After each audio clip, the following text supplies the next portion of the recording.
ল'ৰাজনৰ বয়স 20 বছৰমান আছিল। সি গাঁওখনলৈ অফিচৰ কামত ছাৰ্ভে কৰিব আহিছিল।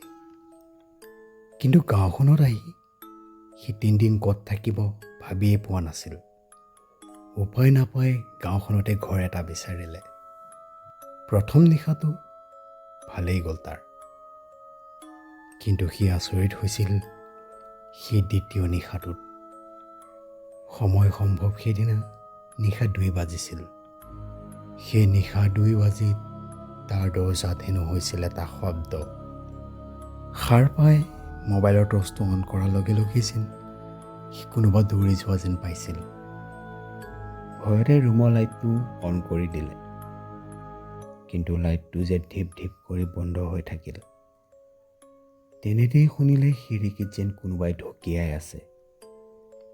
এনেকুৱা লাগিছিল যেন খিৰিকীখন খহি পৰিব।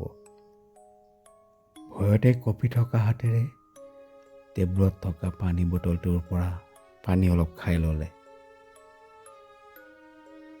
পানী অলপ খাই লৈ সি বিচনাত বহিছিল। তাৰ সেই এন্ধাৰ ৰুমটোৰ বিচনাৰ চুকত কোনোবা বহি থকা যেন পাইছিল। ভয়ে ভয়ে কঁপি কঁপি সি আগুৱাই গৈছিল। এটা বিকট ৰূপৰ কিবা এটা যেন তাৰ সেই বিচনাখনৰ চুকত বহি আছিল। ভয়ত ৰাতুলে চিঞৰি চিঞৰি দৌৰিবলৈ ধৰিলে। তাৰ সেই চিঞৰত গোটেই গাঁৱৰ মানুহ সাৰ পাই উঠিল।